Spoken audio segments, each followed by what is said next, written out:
89.5 FM WSKB and Westfield Community Programming Channel 15. I'm Mark Auerbach, your host. Peter Coles is our chief engineer this morning, and working on this program today are a group of students from Westfield Technical Academy. They're learning the art of television and sound and broadcasting, and so we're glad that they're part of our team.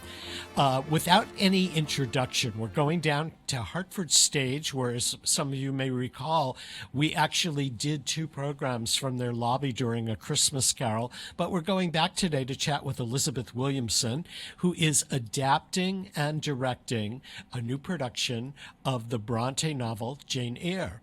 And it opens next month, and it is going to be one of the highlights of the Hartford Stage season. And the last time I got to chat with Eilizabeth was a couple of years ago, maybe less, when she was directing Henry V by Shakespeare. And I had been enamored the prior season when she had directed the world premiere of a play called Seder. So, Eilizabeth, it's great to have you back. It's wonderful to be speaking with you, Mark. So my first question is, there's new leadership at Hartford Stage, both the artistic director and the managing director, whom we got to chat with. Were they the ones that asked you to do this production, or had the production been in the works prior?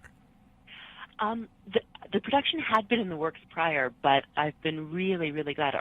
Our new artistic director, Amelia Ben-Susan, is incredibly literary and acute, and I've been really glad of her outside eye as I've been working on the adaptation this fall. It's actually a project that I've been wanting to do for a number of years. Jane Eyre is one of my favorite novels. I just was very taken at a young age with this young heroine who thinks herself plain, and in a 19th century high romantic novel doesn't set out to get married, but rather to make her own way in the world. So I've been wanting to put it on stage for a number of years, and eventually, just around a year and 2 years ago, I started thinking, maybe I should adapt it myself. You know, when you realize you have very particular ideas about how you want to do something. So I've been starting to figure out how I would go with the adaptation. But our new leadership is thrilling, and it's wonderful to be working with both Cynthia and Amelia.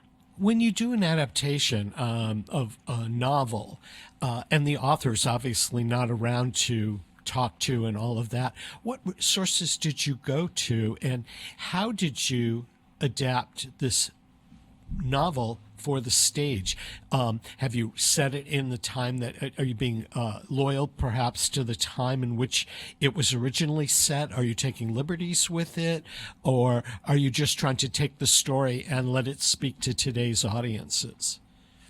I think that's putting it beautifully. I'm definitely trying to make Jane Eyre speak to today's audience.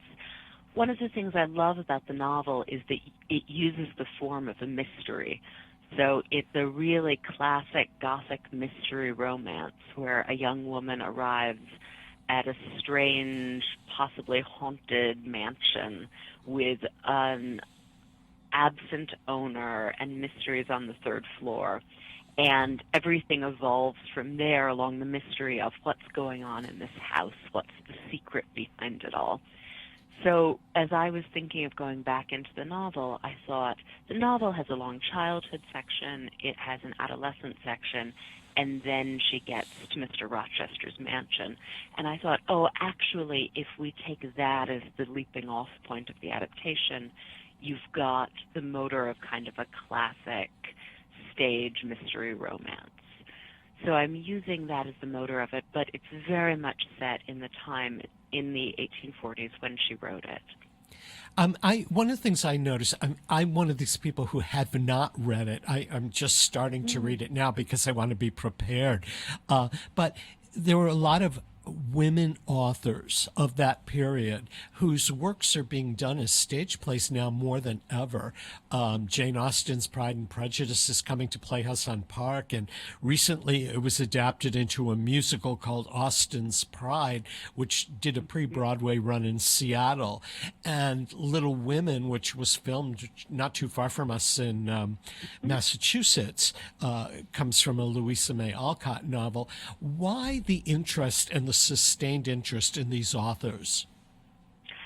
Well, I think The 19th century was a really exciting time for women writers. The novel was a relatively new form of literature. Novels only really became a major form in England in the late 18th century. And very quickly, after the sort of creation of this new genre, women started writing them. And it was one of the first ways for a respectable woman to make her voice heard in the field of literature, I think. So we have these extraordinarily strong women who could be in a parish sitting around near her father's church, like Jane Austen, or at her father's parsonage, like Charlotte Bronte, and then having to go off and make her living as a schoolmistress and then coming back to keep house. So women whose lives were otherwise fairly secluded and who were really still living a pretty traditional middle-class, quote-unquote, respectable woman's life could use the form of the novel to create these phenomenal stories and to create windows into parts of the world that we might not, into those lives, which we might not have otherwise known. So I have a feeling that right now it's kind of wonderful to look back and think, as I have been with Charlotte Bronte, this is the first really important novel that one could quite easily call feminist. It's the first important novel written from a woman's first-person point of view. And that woman, Jane Eyre, is saying to her audience through Charlotte Bronte, look at my life. I have as much right to go out into the world and to make my way as men do. I have as much intellectual need for activity, for energy. I want to be out there and doing things. And the novel was a form that led us into that world.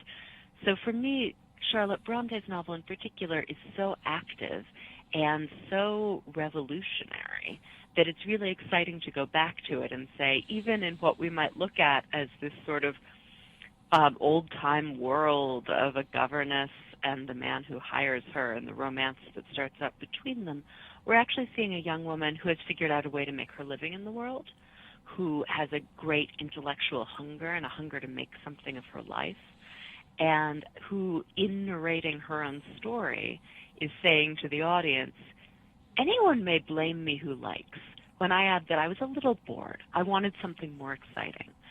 And so I was hungry for life. And we haven't heard that before, I think, Charlotte Bronte. There have been feminist novels before, but Jane Eyre is the first one with a strong narrative voice that's a woman.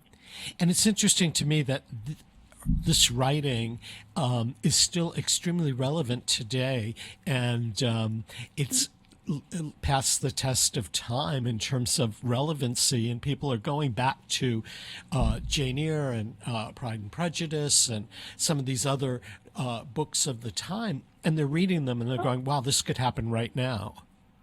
Well, a lot of the criticism of Jane Eyre when it came out, and it was a really divisive novel when it came out. It was immediately hugely popular. It sold out. They had to reprint it. It sold out again. But it was also attacked. There were several, actually, female critics who attacked the novel for its anger. Why is she so angry? Why isn't she grateful for what she's been given? Why does she want more? So I think that why is she so angry? Why can't she just shut up? May still feel very relevant to some of us. Yeah. Today. Is it difficult being the playwright / adapter and the director? You're in rehearsal now. Have you changed any of the adaptations since you assembled the acting company and gotten on the stage to work? Or are you pretty much going by what you adapted at the beginning? I'm changing as I go along. It feels like a not unusual new play process to me in that you have a strong sense of what you're going to do, and then you get the actors and you get to hear it and you realize, oh, I don't need that line, I don't need that line. I can do this a little more quickly. So I'm making minor changes as I go, but not major ones. And I've seen the press release and the biographies of some of the people that are involved. You've really assembled a nice cast. It's a wonderful team. It's a wonderful team. I'm very lucky to have Helen playing Jane. She has just an instinctive sense of who Jane is. She has a great ease with the language and a sense of the struggle that Jane is going through, and at the same time how she would actually behave at that time in society. I'm using narration in the play, so Jane is telling us her own story, which gives us the opportunity to watch her in the world and then stepping out and telling us about it.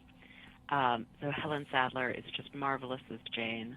I've got Chandler Williams, who's done several shows at Hartford Stage over the last couple of years playing Rochester. He was in my production of Cloud 9 a couple of years ago, and he was just wonderful. But I had also seen him on Broadway in Mary Stuart. I'd seen his Richard II a number of years ago, so I knew he had these kind of impetuous, dark, hot-headed, Gothic men in him, that kind of leading man with a twist. So as soon as I figured out that I wanted to do this adaptation, I reached out to him and said, would you like to play Rochester? And it's been really wonderful getting to work with him as I'm shaping this, because creating a three-dimensional Rochester is absolutely essential to a strong adaptation of the novel, I think. And you've got a good creative team, designers. Ilona, I'm going to mispronounce her name, Samogi, has done some beautiful work in theaters around here, from Hartford Stage to Goodspeed. So it's going to be an attractive production. Yes, Ilona's a phenomenal designer with a wonderful sense of period and detail, and how to marry period detail with what will help the actors. So she's always working collaboratively with the actors within the period to help the period influence them, but also to help them with what they'll need in any given moment. We're very lucky that Ilona teaches at Yale at the drama school, so she's been almost a resident designer at Hartford Stage over the last few years, designing beautiful productions of Romeo and Juliet, my production of Cloud 9, my production of Seder. Whether you're going into Hungary in the 90s or Italy earlier in the 20th century or the Edwardian period with Shaw in England, she has an impeccable eye for period detail, and she just designs beautiful clothing. Now, you've worked with her before, so is it easier to collaborate the second time or the third time around? You have a energy where you can speak to each other, or is it? I mean, it's familiar to get to work with somebody a second or third time, right? Absolutely. It's wonderful because you build up the people you want to work with again and again. You've built up a large reservoir of trust with them. So I can often say, well, what are you going to do here? Yes, that's right, immediately, without having to have a longer conversation. So you've built up a shorthand and can do a little response here or there, and know each other's styles, know each other's working methods. Both Ilona and Nick Vaughn, who's my set designer, I've worked with quite a few times, and it makes things go smoothly in a beautiful way. How much rehearsal time do you have to put this up on stage? We have 4 weeks in the room. So I'm in my second week now and almost done staging Act 1. We're going to finish staging Act 1 today. And the show runs for how long? It runs from February through March, I think 14th. Yeah, and we should interject here that if you're interested in tickets to this, go to the Hartford Stage website at hartfordstage.org, and not only will you see information on this play, but the remaining plays during the current season, and there's good background information as you get closer and closer to the show. There'll be notes from, I guess you're going to be writing some notes about the production, and there'll be bios of the various people involved. And I always like to go to the website before I go see something at Hartford Stage, because I feel that I walk into the theater more aware and more open to what I'm going to see. So hartfordstage.org, and you get your tickets there as well. We're going to take a break in a second or two to talk to acknowledge our underwriters. But when we come back, I want to talk to you about the future of Jane Eyre and some of the other plays that started at Hartford Stage. We're talking with Eilizabeth Williamson from Hartford Stage, who's adapting and directing a production of Jane Eyre based on a famous novel, and it is the next production online. This is Artsbeat Radio and TV. I'm Mark Auerbach. Peter Coles is our chief engineer, and we have to thank Teresa McNaughton from Hartford Stage for setting this up today so that we could chat with Eilizabeth on a break from her rehearsal. We'll be right back. Support for the community programming of WSKB is provided by the Dunkin' Donut Shops of Westfield and the Sardinia family. It's nice to know that even as the world changes, Dunkin' Coffee remains the same at 7 convenient locations throughout Westfield. Underwriting for Community Radio on WSKB is brought to you in part by Rockies. Over 30 convenient locations throughout Massachusetts, Rhode Island, New Hampshire, Connecticut, and Florida. One of the nation's largest ACE dealers.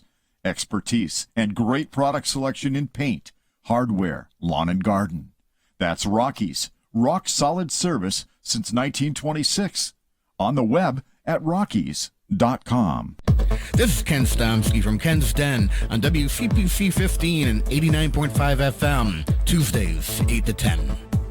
Community Radio. 89.5 WSKB. Live from Studio 120 at Westfield Technical Academy, this is WCPC Channel 15 and 89.5 FM, WSKB Westfield. Welcome back to Artsbeat, everyone. I'm Mark Auerbach. Peter Coles is our chief engineer today, and we're chatting with Eilizabeth Williamson from Hartford Stage. Eilizabeth Williamson is adapting and directing this production of Jane Eyre, and previously directed the world premiere of a play called Seder a couple of seasons back. She directed Henry V, she's directed Cloud 9, and she has acted as a dramaturg and also an incubator for some of the works that Hartford Stage has done, one of which is a big hit on Broadway right now called The Inheritance, which was developed under the auspices of Hartford Stage, and it never actually was performed on their regular season, but it went to London, became a major hit, and arrived on Broadway this fall, and it's the most talked about play of the year in New York. What was your experience like with that, Eilizabeth? Oh, it was extremely exciting working on The Inheritance. I was the dramaturg for it, which for anyone who doesn't know what a dramaturg is, it's a little bit like an editor at a publishing house, someone who approaches writers and says, hey, what do you want to write? And then works with them over the process of writing the piece, often providing research as you go, an outside eye, and usually a lot of questions, and another eye on structuring. So we commissioned Matthew Lopez's The Inheritance about 7.5 years ago, right when I got to Hartford Stage. It was the first commission we made when I became director of new play development here. And it was a play Matthew Lopez had been wanting to write, that he needed a commission and that support to start writing. He knew, I think even then, that it was going to be his most ambitious work yet. So we commissioned it. We did a number of years of development with him on it, including a forum. It's a play that is about inheritance within the gay rights movement, what it is to inherit an identity and a series of fights and a political history, not from necessarily your parents, but from the previous generation. So part of it is what it is to have an identity that is not necessarily inherited biologically, and to find your spiritual and political forebears, to create your own family, to find your mentors and stand-in parents as a gay man, and what it is to inherit those fights. So we started out the development process by having a conversation among 3 generations of gay men, in which Matthew could just ask them questions about what coming out had been like for them, at whatever age they'd come out, what the big political fights of their, what the big political fights of their lives had been in the gay rights movement, and also what the impact of the AIDS epidemic had been on them.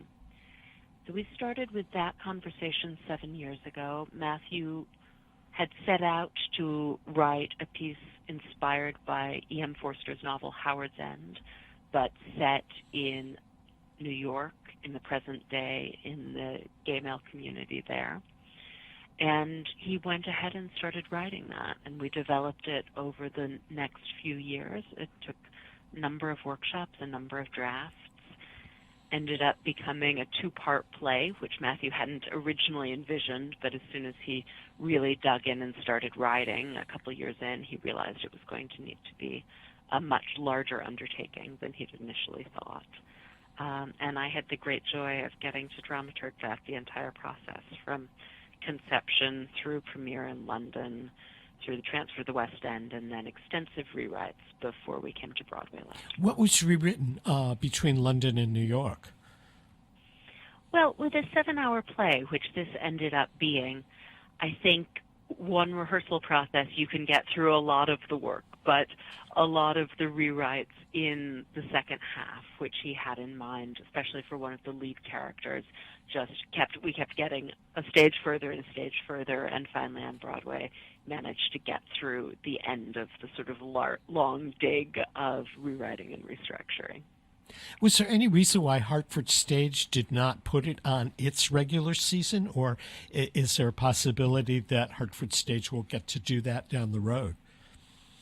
That might well be. It's it's a very large piece to take on. It's a two-part play, and it's a piece that requires a lot. I think we ended up being very lucky to premiere it where we did at the Young Vic in London, because the audience was incredibly valuable for it. It was helpful to have a very long preview period to keep trying things out, and to have, at that point, a packed house that included a very diverse audience and an audience that really appreciated all the details of the show throughout that preview process. So in previews, as you're rewriting, you're sort of trying out material, and who you're trying it out for can have an impact on what the show is. Now, Matthew Lopez has written other plays. I mean, one was The Legend of Georgia McBride, which was down the street from you at TheaterWorks, but you produced a world premiere of his at Hartford Stage, and you've been developing other young up-and-coming voices that are playwrights, but he seems to be affiliated in some level with Hartford Stage. Are there other voices that you're working on now that we might be getting to see their works soon? Absolutely. We had for many years a commissioning program funded by Aetna here in Hartford called the Aetna New Voices Fellowship, which allowed us to make one commission a year to an incredibly exciting new artist of color or diversity. That commission, that fund commissioned Kiara Hudez's Water by the Spoonful, which won the Pulitzer 7 years ago, then commissioned Matthew Lopez's The Inheritance, which won the Olivier in London last year, commissioned Janine Neighbors and Marcus Gardley and a number of really exciting writers. I would say one of the most recent very exciting commissions was Kaneza Shaw's piece, Jack And, in which she examined the prison experience for African American men and what reentry is after being in prison and what that experience is. It's an extraordinary piece which we commissioned and developed over the course of a couple of years, and which played at BAM as part of the Next Wave Festival a year and a couple of months ago, and is now touring internationally. Kaneza, I think, is one of the most exciting up-and-coming experimental theater auteurs. She started out with the Worcester Group and Elevator Repair Service as a performer, and then moved into directing and creating her own pieces. And Hartford Stage, I was going to say, Hartford Stage has done a lot of new work on many levels. One was A Gentleman's Guide to Love and Murder, went on to Broadway, won the Tony Award. Another was Anastasia, that went on to Broadway and just came back to Hartford on its successful national tour. The work that really impacted, that I saw that well, there were two. One was the Engagement Party, which opened approximately a year ago by Samuel Baum. I got a chance to chat with him on Arts Beat Radio about writing a thriller, and I found it to be a really exciting play. And although I couldn't do a Best of the Year column this year for Westfield News because I missed 6 months of covering theater, it was, to me, probably the best production that I saw during the calendar year last year. Is that going on anywhere? Does that have a future? I can't say anything, but I think that audiences will have another chance to see it. That's good. Future. And what about Seder? I found that to be a very compelling play. Is there any future for that? I don't think there is at the moment. Sarah Gancher has been very busy over the last couple of years. She's been writing this trilogy of musicals with the Bengsons, which have, including 100 Days, and they've been doing really, really well and have been super exciting. They're hard at work on the third in the trilogy. So I think she's been pretty swamped with that. She's writing a new play right now, which is very pertinent and political, and I've just read the first draft and was super excited by. You've worked on so many new productions during your time at Hartford Stage, and also, your production of Henry V was quite different than many of the other productions of it that had been around. And actually, for audiences to see a show at Hartford Stage that was done in the round almost was fascinating. Are any of these that you've worked on prior, are they personal favorites, or is whatever you're working on at the moment your personal favorite? There's nothing I love more than creating new work with an exciting team of people in whatever format. So I would say working on the new musicals like Gentleman's Guide or Anastasia, or new plays like The Inheritance or Seder, or a new adaptation, anything where everyone is in the room for the first time trying to figure out what kind of strange animal this is and how it works as a group. There's nothing more exciting. That, to me, is the heart of why I work in the theater. Now, you've done a variety of roles in the theater, from dramaturg to directing and now to writing. How did you get interested in theater? I think I wanted to act until I was about 16 or 17. And when I was 18, I got very interested in directing. When I was an undergraduate, I worked a lot both adapting and directing. So I started doing both of those simultaneously. And when I came out into the field, in addition to adapting and directing, I started dramaturging other people's work. And that was very exciting because as a dramaturg, or in certain cases as an assistant director, I got to go into theatrical worlds that I wouldn't have thought of on my own, things that wouldn't have occurred to me as something to champion as a director, and to figure out how other worlds worked. And from dramaturgy, I moved into producing when I started working as a resident at theaters, first at Pioneer Theater Company in Salt Lake City, and then for the last 7.5 years here at Hartford Stage.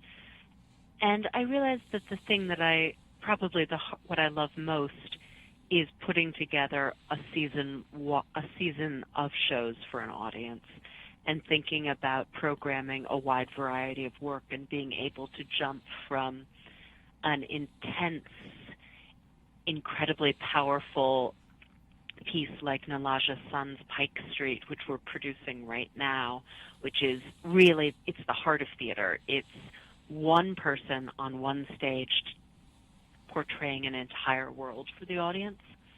So it's in a way as simple as you can get, but to be able to go from something that simple and that intense to the fun of creating a musical with everything involved in that, telling a story through music, through dance as well, into thinking about different genres of work, all the different things we can do on stage in one season is really thrilling to me. I've got to say, I saw Pike Street. My review of it came out on radio and in print this week.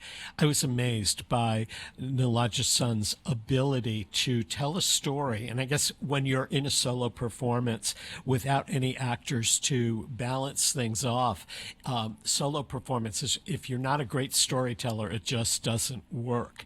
But Hartford Stage has nurtured a lot of that over the years. Mona Golubeck's play, James Lesesne's, the absolute brilliance of Leonard Pelkey, the Hershey Felder works. So as I was watching Pike Street, I realized that every play is the art of storytelling. If you don't have a compelling story and a way to transmit it to an audience, it's just not good theater. But she was wonderful. I think the French 19th century playwright Dumas said, "For drama, all I need is one passion and four walls." And when I see Nalaja perform, I remember that. That's the heart of what it takes to make theater. Now, is one extraordinary artist, actor like her, creating an entire world for us. And from there, you can go and do so many other things. I mean, jumping from that into Jane Eyre, which is such an extraordinary individual novel, but it's also a romance and a mystery, and it has to work as both of those things at the same time. So you're thinking about form as you tell the story of it. How do we create the world in which a young governess meets her forbidding employer and has to figure out what his secret is? There's something fun about creating each of these different genres on stage and how we tell each story differently. And you've had the opportunity to work in a lot of different genres when you think about it: musical theater, drama, comedy, and storytelling and all of that at Hartford Stage. With the arrival of Melia Bensusan after a wonderful set of years with Darko Tresnia, do you think that the focus is going to shift a little bit in the programming down the road? You're obviously in talks now as to what's going to happen next year, but do you think there'll be a difference in imprint? I know she has directed, and she talked when she spoke with us on a previous Arts Beat that she wanted to hear from other voices. And I don't know how much of the season, this current season, was planned prior to her arrival, but do you see, are you part of the transition to what's going to be in the season ahead? Melia's brought a great focus on the community here in Hartford with her as the new artistic director here at Hartford Stage. She grew up in Mexico City, and she's been involved in the movement to bring more Latinx theater to stages around the country for decades. So that's a primary focus of hers here at Hartford Stage, and it's wonderful to see her reaching out and starting to build relationships with members of the different Latinx communities in the greater Hartford area. I think you can see that already this season in her programming of Octavio Solis's Quixote Nuevo, and that we have both that story set on the Mexican-American border and Nalaja Sun's Puerto Rican-New York story, Pike Street, in the same season, is part of that commitment. She's also building relationships with the church in downtown Hartford to try to create more of a sense of community around the block Hartford Stage is on. She's launched some new babysitting programs. So for every show this season, there's one matinee which parents can bring their kids to, and we're providing babysitting with the church across the street. They can leave the kids there while they see the show and then pick them up. So she's thinking a lot about what barriers to access are, what might stop people from being able to come to Hartford Stage, whether it's childcare or language or what stories are on stage. And I think she's thinking about programming with all of that very much in mind. And she did something rather unique during the performance run of A Christmas Carol. There was a reading, I guess, on a dark night of A Christmas Carol in Spanish. Yes. Which I think is very exciting. The instant Melia saw Christmas Carol when she was here interviewing to come be artistic director, she said, "Oh, we need to make this available to the Latinx community. We need to open this up to the Spanish language speaking community." And we've been looking at different ways of doing that. This season, she's experimenting with doing that by offering readings of scenes in Spanish from shows on the main stage. So we did that for Christmas Carol. We'll be doing that for Jane Eyre as well, once that's up and running. And I think hopefully for other shows later in the season. And she's also looking into other ways, whether it's an open captioned or live translated performance of each show, just to open up access to every show on our stage. That's fantastic.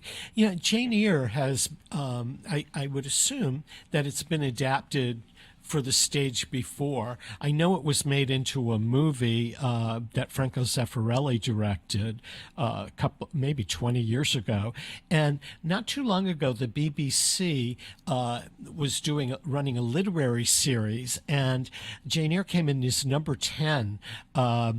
And I don't know how their ratings worked, but number 10 of the books that people had to read. So do you think there's a life for this production after Hartford Stage? You know, it's one of the most adapted novels ever. As I was thinking about doing it, you know, I read the existing adaptations probably 8 or 9 years ago, so there are several that I haven't read. But as I was thinking about staging it, what seemed incredibly important to me was to get across Jane's agency, because she often in social situations has to be quiet, has to keep her place as a young governess, and yet when one reads the novel, one gets the sense of this incredibly passionate person figuring out how to live her life, figuring out what her feelings for other people mean, who is led by her brilliance and by her passion, and is crafting her own life to a huge degree against the odds, because women are supposed to be much more demure than she feels inside.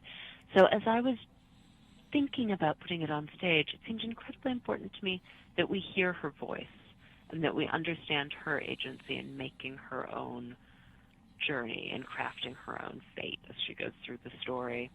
So I've structured it as Jane addressing us, the audience, as her reader and figuring out how to tell us the story of her life as she goes through it. We got to take another break. We got to take another break here, Elizabeth, to acknowledge Underwriters. We'll come back and talk a little bit more about Jane Eyre. While we're taking this break, do go to Hartford Stage's website, hartfordstage.org. Book your tickets now and read up about Jane Eyre and some of the other upcoming productions at Hartford Stage. You're listening to Artsbeat on 89.5 FM WSKB, or watching us on Westfield's Community Programming Channel 15. Peter Coles is our chief engineer today, and we've got the support of several students from Westfield Technical Academy here at Studio 120 who are helping us out, making Artsbeat a regular weekly thing for radio and television, and we'll be right back. Support for the community programming of WSKB is provided by the Dunkin' Donut Shops of Westfield and the Sardinia family. It's nice to know that even as the world changes, Dunkin' Coffee remains the same at 7 convenient locations throughout Westfield. Underwriting for Community Radio on WSKB is brought to you in part by Rockies. Over 30 convenient locations throughout Massachusetts, Rhode Island, New Hampshire, Connecticut, and Florida. One of the nation's largest ACE dealers. Expertise and great product selection in paint, hardware, lawn and garden. That's Rockies. Rock solid service since 1926. On the web at rockies.com. Support for the community programming of WSKB is provided by Westfield Bank. For more than 160 years, Westfield Bank has been an important community presence and commercial leader in the Pioneer Valley. With convenient full banking services in Westfield, West Springfield, East Longmeadow, Agawam, Feeding Hills, Springfield, Southwick, as well as Enfield and Granby, Connecticut, visit us on the web at westfieldbank.org. Join us the third Wednesday of every month with Selectman Joe Didi and his take on everything Southwick. Community Radio. 89.5 WSKB. Live from Studio 120 at Westfield Technical Academy, this is WCPC Channel 15 and 89.5 FM, WSKB Westfield. Welcome back, everyone, to Artsbeat Radio. We're so lucky to get to chat with Eilizabeth Williamson this morning from Hartford Stage, who's adapting and directing Jane Eyre, which opens shortly in early February at Hartford Stage. And I had a question for you. You're based in literature as well as theater. Are there other books, novels, or that you'd like to adapt down the road? You know, there are several. I've been thinking a lot about Anna Karenina recently. I'm a huge Tolstoy fan. I've been talking to a friend who is an extraordinary singer about doing a new piece about Edith Piaf. And there's a novel of Sarah Waters that I've been dying to adapt. So there are several projects that are in my brain right now. That's great. Are you based in Hartford? Bronte. Yeah. Are you based in Hartford? I am, yeah. And what are some of the in your free time, what books are on your nightstand that you're dying to read, and where do you go to recharge? Well, I actually just came back from doing a workshop of a new play in Norway, and that was it was a working vacation, but it was a great chance to recharge in the Arctic Circle. I spent a week developing a piece with Yael Rassouli that's going to premiere there this fall. And I have to say, being in the Arctic, just past the winter solstice, there's sunlight for around 4 hours a day. And it sort of created this incredible, cozy, quiet, warm space to make a show. And then as soon as the light came out, we'd go out and take a long walk and then come back in and work, which was really wonderful. You've gotten to travel quite a bit with the shows that, you were in London and stuff. Are audiences different, let's say, in Norway or in London than they are here in Hartford? I think they are. It's hard to characterize because you're going show to show. Certainly, the Brits stand up less frequently than Americans do. It's a larger event when there's a standing ovation in London. I think senses of humor are slightly different in London and in America, and just the culture and political climate is slightly different from London to America. It's probably those differences can be a little trickier to track because we speak the same language. But when I'm in Paris, I notice that the sense of humor is very different. So there are things, American pieces that I find very funny will often be taken very seriously in Paris. I remember seeing Tarantino's Kill Bill films years ago. Yeah, I remember those. Yeah. I was a student at the École Jacques Lecoq in Paris at the time, and I remember going to see them, and I was laughing outrageously at certain things. It was a full theater, full cinema, and no one else began to understand what was funny. They thought, oh, this is a very serious Tarantino film. So I think there are differences.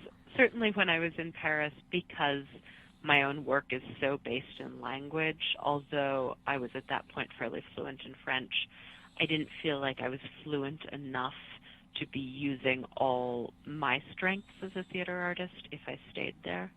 I didn't think I would ever have quite the subtlety and nuance and understanding of tiny changes in tone and language in French that I have in English. When you talked earlier about Americans just jumping up to give standing ovations, I went to see Anastasia a couple of weeks ago at the Bushnell. I wanted to do a story on how it had evolved from its beginnings at Hartford Stage. And everybody in the theater jumped up to applaud and standing ovation, pushing each other to who could stand tallest. And yeah, the production's great, but they do that at every single show.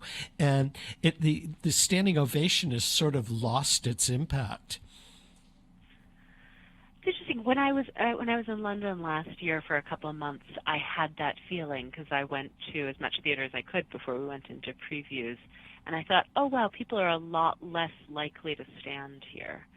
And I really clocked that once we started previews, because at the end of part one of The Inheritance, they did. And I thought, I'd been seeing enough theater to realize, that actually really means something here. They're a lot less willing to jump to their feet. Do you find, in a question I had, when Nilaja Sun begins Pike Street, she gets the audience involved in some breathing and clapping exercises. And I guess it's part of the show, and she does it every night. The audience was very tentative about joining in at the beginning, but when you go to other concerts and somebody says, sing along, they're up on their feet. Are our audiences timid when it comes to interacting, or do you think they were just taken aback, or is... I think one of the joys of live theater is that the audience switches night to night to night. So in different performances of Pike Street, as Nilaja's done that, there have been nights where she's really had to encourage them. Friday night, for opening, she actually had to stop them. The audience jumped in and wanted to just keep clapping, and she had to pull them back to what she wanted them to be doing. I think it's really one of the fascinating sort of liquid gold things about theater, that however much you say you've set a play and this is how it's going to be performed, every night it's a new encounter between the actors and that particular night's audience, and what that audience is going to engage with and what they're going to respond to, and how that'll feed the actor's performance. It's something that we don't have in any other, in film, we don't have in television, that creates this sort of unique experience. Did you see those studies in London a couple of years ago that said that in the theater they actually measured an audience's heartbeat synchronized? I read that. And I find when I go to review a show, I'm tend to be looking around just to see what the audience is doing and how they're reacting, because I have to write for the audience that's going to be listening to my review or going to be reading it in print, as opposed to my personal feelings might be about a particular performance. But when a show is spot on and the audience is there and they're totally concentrating, it's a completely different theater experience for me than it is when they're fidgeting and looking at their playbills and texting. Mm-hmm. Mm-hmm. And I assume it changes night by night. It changes night by night, and it's the thing that I think unless you go to the theater a lot, it's hard to realize that the night you see a show will impact how you perceive the show and what your experience of it is with who you're there with. Well, Elizabeth, I know you've got rehearsal in 6 minutes, so I want to let you run to rehearsal and grab a cup of coffee en route to it. I want to thank you for joining us. It's always a pleasure to talk with you, and I can't wait to see Jane Eyre. And for information on Hartford Stage and Jane Eyre, hartfordstage.org, and do check it out and order your tickets early, because this is a popular novel that's sustained the test of time, and I suspect that a lot of people who have read it or have seen a film adaptation of it will want to get tickets and see what you've done with it. And all best of luck with this production. Thank you so much, Mark. It was a joy speaking with you. We'll have to talk again at some point when you adapt and direct the next novel on your list. That would be great. You've been listening to Arts Beat Radio today here on 89.5 FM WSKB and watching us on Westfield Community Programming. If you miss a part of it, we'll be up on YouTube shortly after we finish the airing on this Friday morning. Coming up next week, we have a rather interesting program for you. We tend to talk about the big theaters like Hartford Stage or the Bushnell, but we're going to talk about 2 community organizations that are involved in the arts. Our one guest will be Tom Willits, who's working on a project with the Pioneer Valley Performing Arts Charter School, and we'll be talking with Jay Pagluca from Gaslight Entertainment, which is producing the Westfield concert series. That's next week. Want to thank Teresa McNaughton from Hartford Stage, who arranged the interview today with Eilizabeth Williamson and who welcomed our ArtsBeat team to the lobby of Hartford Stage over the holidays to chat with Melia Ben-Susan, and who's the new artistic director and leader of Hartford Stage. We're going to leave you today with some music by John Williams, who composed a film score for Jane Eyre when it was turned into a film in the 1970s. I hope you enjoy it. We'll catch you next week on another edition of ArtsBeat Radio and Television. I'm Mark Auerbach. Peter Coles has been our chief engineer. Have a good week.